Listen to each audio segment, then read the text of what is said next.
नमस्ते।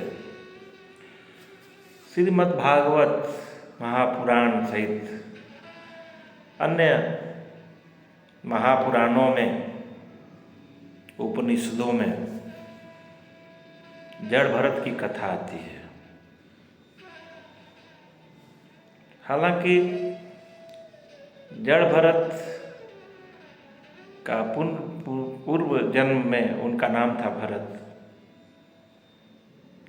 जो अपने प्रतापी पिता ऋषभदेव जी के 100 पुत्रों में एक महान पुत्र थे। ऋषभदेव जी के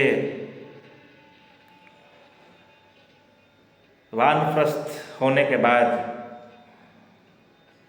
महाराज भरत राजगद्दी पे बैठे, राज्य की सेवा की और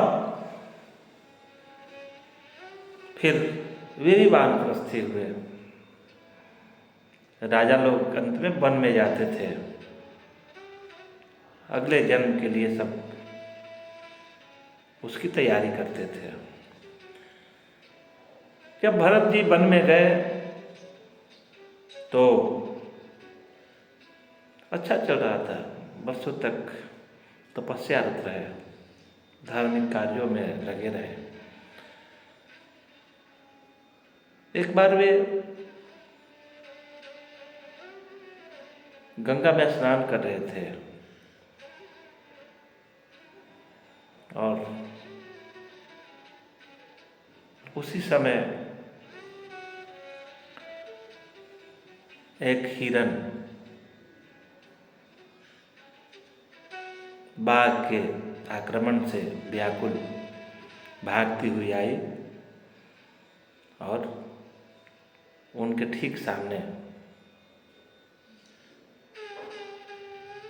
डरवश या दौड़ भाग के क्रम में उसका बच्चा पानी के अंदर वहीं गिर गया जहाँ वो संध्या वंदन स्नान आदि कर रहे थे। थोड़ी दूर पे उसकी माँ थी।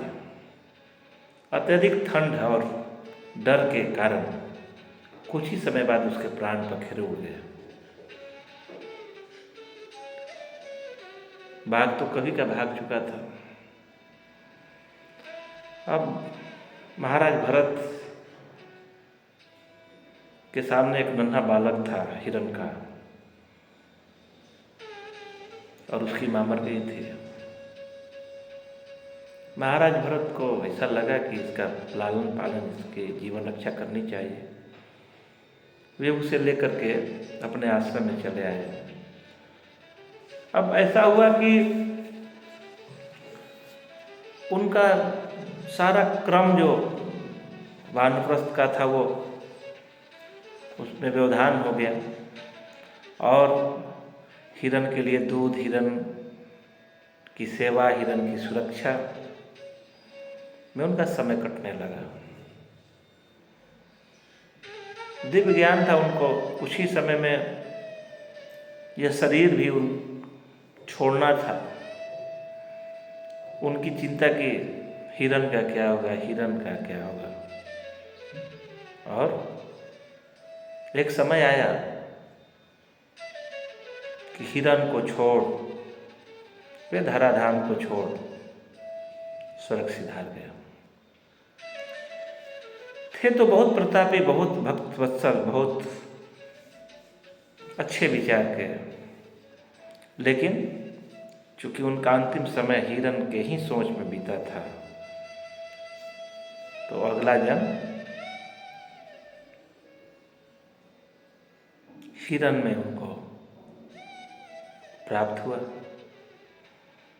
लेकिन ईश्वरीय बोध और पूर्व जन्म के संचित फल के कारण हिरण रूप में भी उन्हें याद था कि मैं अगले जन्म में क्या था, कैसे हिरण बना।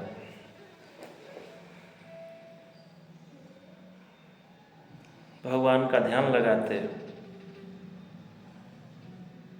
कम खाते,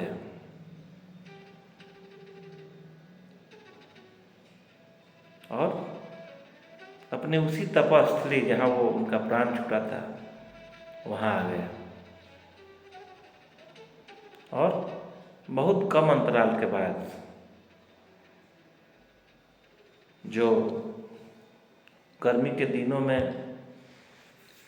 जंगल में आग लगती है, हजारों लाखों पेड़ उसमें जल जाते हैं, वैसे ही एक आग में स्वयं को जला करके उन्होंने अपना जीवन, दूसरा जो जन्म था हिरण का, पूरा किया। और अगले जन्म में एक ब्राह्मण के यहाँ उनका जन्म हुआ, नाम रखा गया भरत। यहाँ बहुत सारे भाई थे, सीधे साधे थे, चूँकि इनको तो 2 जन्मों का पहले का ज्ञान था, कम बोलते, चुप रहते, लोग उन्हें पागल ही समझते।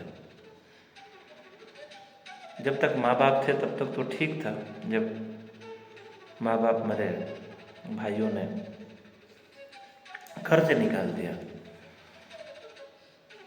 वे ऐसे ही ध्यान मग्न रहते, जो मिला खा लेते। एक बार की बात है, तो उस समय का राजा रघुगण, उसकी सवारी जा रही थी और पालकी के जो कहार होते हैं ना, 6-8, उसमें एक कहार की तबीयत अचानक खराब हो गई थी। एक कहार कम पड़ रहा था। कहारों ने कहा कि महाराज, एक कहार कम पड़ रहा है। रघुगण तो राजा था, कहा कि किसी को ले लो, जो चूंकि राजा ही था, कुछ भी कर सकता था। और उसी रास्ते पे जब इनसे मुलाकात हुई तो रघुगण के कहारों ने इन्हें अपने साथ जोड़ दिया पालकी में। अब होता क्या कि 6-8 कहार चल रहे हैं, क्रम है चलने का, इनको तो कोई आइडिया नहीं है, कोई अनुभव नहीं है। और दूसरा, चूँकि ये तो तत्व ज्ञाता है, जब भी चींटी वगैरह कुछ भी आती है तो ये धड़ाम से फान जाते। जब फानते, रघुगण जो बैठा था राजा, उससे चोट लगती माथे पे, चूँकि वो जो पालकी होती है ना, वो ऊपर से भी ढकी रहती है।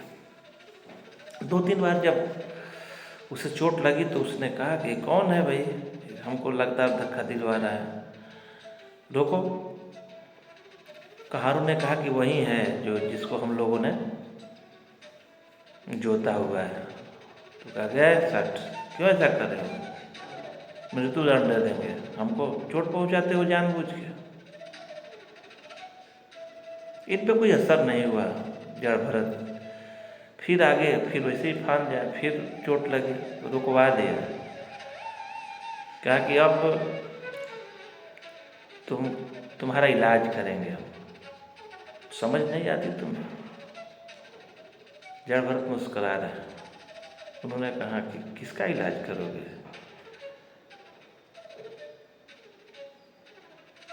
क्या हुआ तुम्हें? मेरा इलाज तो कर सकते हो, लेकिन मेरी आत्मा का इलाज तुमसे होने वाला नहीं है। जो तुम हो सो मैं हूँ, जो मैं हूँ सो तुम हो। रघुगण भी भक्त था।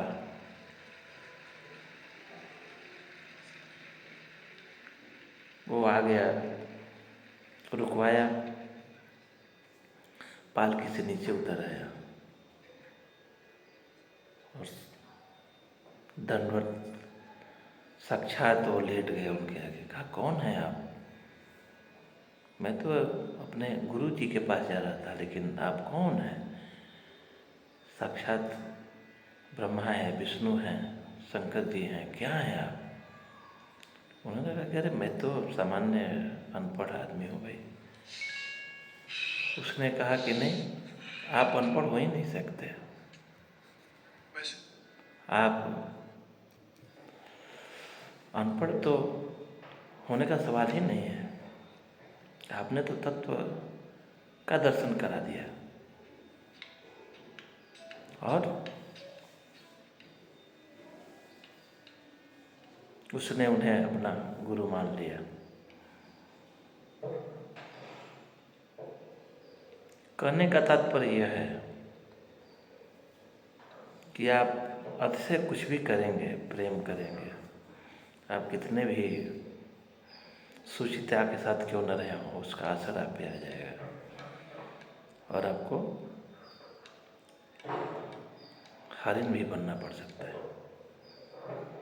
ये सबका ख्याल रखना चाहिए और जहाँ तक संभव हो सके राग द्वेष से अपने को ऊपर उठा करके अपना जीवन व्यतीत करना चाहिए।